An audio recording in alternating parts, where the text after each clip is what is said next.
listening to Somos Hollywood, a podcast where Latinos in film and TV talk about their recent projects and the ongoing fight for more inclusion in the industry.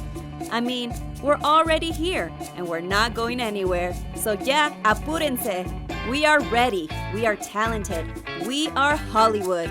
Somos Hollywood. Hey, ladies, how are you doing? Good, how are you? Great, great. Thanks for taking the time. Natalie, you started your career in the film Tokyo Drift. Does it feel like you've come full circle with Motorheads? In a way, yes. I avoided anything to do with cars for 20 years. But it's been 20 years and people still stop me about that movie.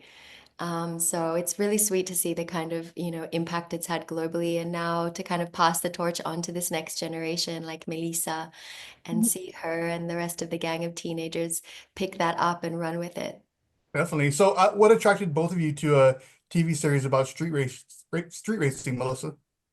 I think for me, I read the script and the car, like, it wasn't so much street racing. I think that the car with like Caitlin, specifically my character, is that it represents her dad. So I was really interested in sort of like I think that that's, amongst all the dynamics, I think that that's her true love story. So when I read it, it felt like, a girl trying to find her dad. And that's what I really liked about it. Now I can barely change a flat tire. How well are you all under the hood? Melissa, your character is pretty Oh, handy. I think that that was my biggest challenge when I read it. A lot of Caitlin resonated with me, but my biggest blind spot was cars. I don't even have my license as like in real life, so a lot of the prep was once we got to Toronto, I had like a 2-week crash course with the mechanics, and they showed me down to how to hold a wrench correctly and make it look like I know what I'm doing. So I did learn how to change a tire amongst other things, but I fully did not know anything before the show. What about you, Natalie? Did you bring any Tokyo Drift skills to the set? Similarly to Melissa, I don't think I had my license when I did Tokyo Drift.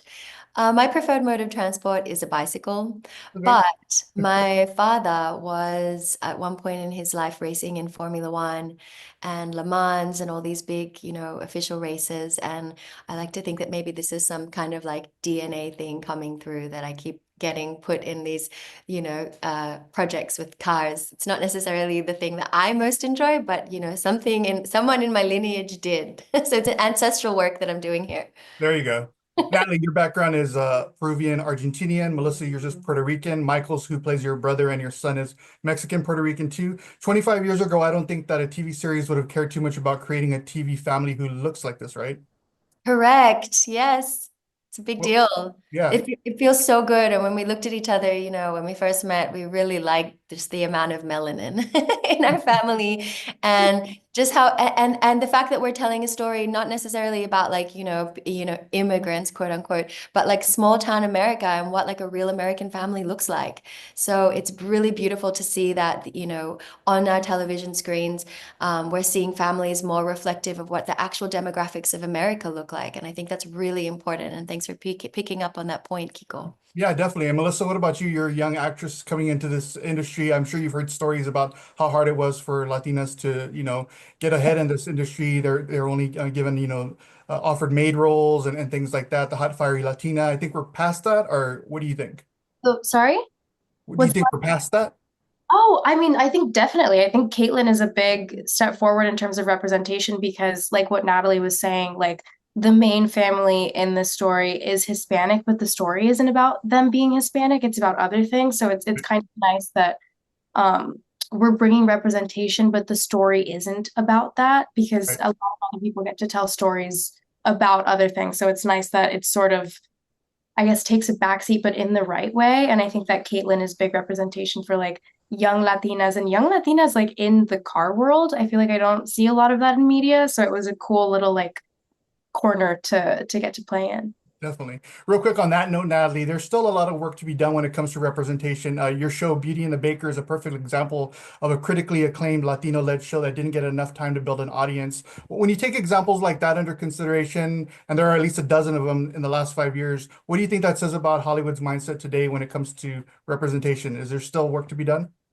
Definitely a lot of work to be done. I think people still, express their sadness over that show being canceled. And then, on Dynasty, I was the character that I played ended up being played by 3 different Latina actresses, which shows the mindset that they're like, no one will care. We'll just switch them out. We'll switch the Peruvian for a Mexican, for a Puerto Rican. Who cares? They're all the same. So there's still a lot of work to be done, and that there's so much cultural diversity even in that word Latino. And my ancestry and Melissa's ancestry are different, even though they are connected. And, I don't know if we're going to see those issues deeply explored on Motorheads, because it's a very American show, but that is also part of the Latino experience, that we have now become part of this, American melting pot, for better or for worse. And I think, these are interesting things to talk about and discuss. But I would love to see more shows in the future where we look at at what it is to be Latin through a more nuanced lens. Awesome answer. Natalie, Melissa, thank you so much for taking the time. Congratulations on Motorheads, and we'll talk soon. Thanks for the amazing questions, Kiko. Thanks. Adios. Bye-bye. Bye.